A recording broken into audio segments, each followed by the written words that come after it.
So after all the frantic goings on of the moving day, we're now a couple of days into your new home, and really you need to be looking after those plants that have moved with you. Don't neglect them.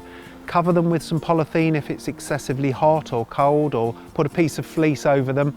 Keep them well watered, spray down the foliage just to keep those plants ticking over while you unpack all the boxes indoors.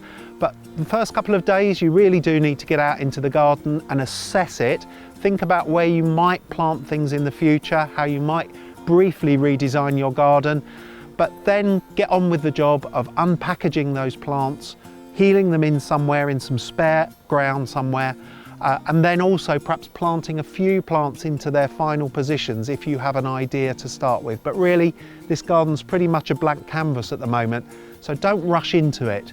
Live with it for a little while, and in the meantime, get on with the job of keeping those plants that have moved with you, keeping them alive.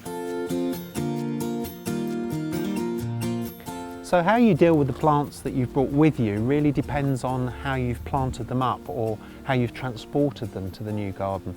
Things that have been planted up for a while in pots, things like the euphorbia, they'll survive there for a couple of weeks, couple of months, quite happily, as long as you keep them well watered. Even things like the tree fern in the big green trug bucket, that's got plenty of compost around the roots, so it won't come to any harm until you decide where you finally want to plant it.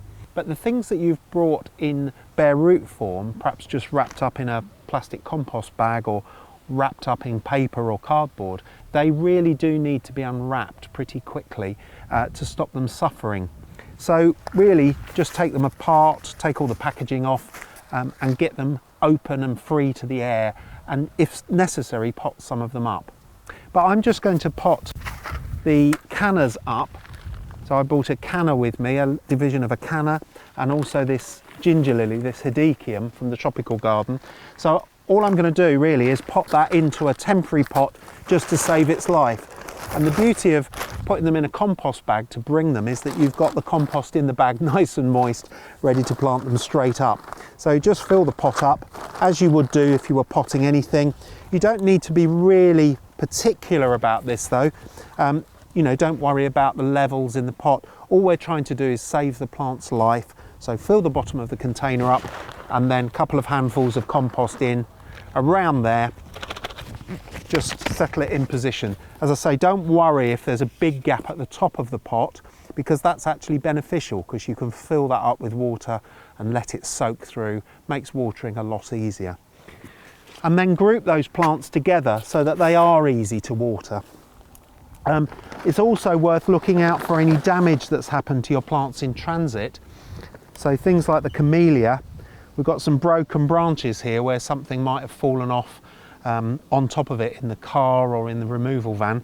So just go through, see where those broken pieces are, and just carefully snip out, just cutting above an undamaged piece of stem there or a leaf, just cutting that damaged portion out. So that the plant doesn't start dying back into the main plant. And then this camellia, along with lots of the other bare root material, we're going to go and heal in another part of the garden.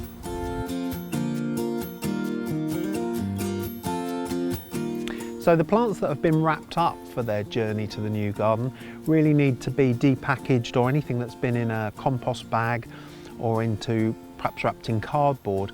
Unpackage those within the first couple of days and then heal them in to a part of the garden until you're ready to plant them out in the main garden. Now you may not have enough room in the main borders in the garden because there may be already lots of other plants in there, and you need to have time to sort through the whole plot before putting your plants in their final positions. So this old vegetable garden here is the sort of place where you could heal the plants in for a week or 10 days or even a couple of months if needs be, until you're ready to replan and replant them in their permanent positions. So things like this camellia, remember that this has just been brought bare root, dug out of the ground, straight out of the ground, put into this bag temporarily, kept moist. It's nice and moist, this root ball. The trench needs to be deep enough to take the largest root ball that you've got. Just dig out the trench probably to the depth of a spade, and then pull all the soil to one side, and then lean the plant back against the side of the trench at an angle. It doesn't have to be as if you were planting it permanently in the ground. Then let's concentrate on some of these other plants and the packaging. This lamium has come through reasonably well unscathed. The cardboard around the outside has absorbed any impact, and the foliage has remained reasonably intact, although it's starting to die back because the plant's been lifted out of the ground. So untape the box and then as carefully as you can take it out, and it's actually done really well. It's preserved the root ball intact. The plant hasn't disintegrated, so this can go again in our trench to be healed in until we're ready to plant it out. And if there is any dieback on any of these stems, you could go through in a few weeks' time and just cut this back as it starts to die back. And then the smaller plants, this Dianella, this flax here, has been packaged in plastic and also wrapped into compost to keep it really moist, and it's done a great job. The plastics retain the moisture, the compost is still really damp, so this has been a real success. Just shake the compost off the stems and the leaves, and again just make sure it's the right way up. Put the roots into the trench, perhaps putting a little bit of extra soil in underneath where the plant's going to go because it's not as deep as the other root balls. Lean it against the back of the trench like that, and that's ready to heal in as well.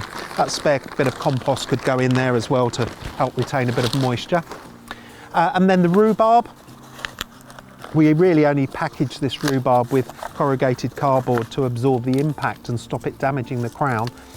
But the base here where it's snapped off the parent plant, don't worry about that, that will heal over quite quickly and new roots will come out of the side. You can already see that there are some little roots here that will carry on growing. So pop that in your trench as well, that can go in nice and deep. And then finally these nerine bulbs. So all of these plants, perennials, shrubs, anything that you move without any soil really to speak of on the roots, can be healed in to a trench like this, and then you can dig it up when you're ready to plant and plan your garden and pop these in, and they'll be transplanted, and you'll have lots of lovely memories of your old garden in your new location.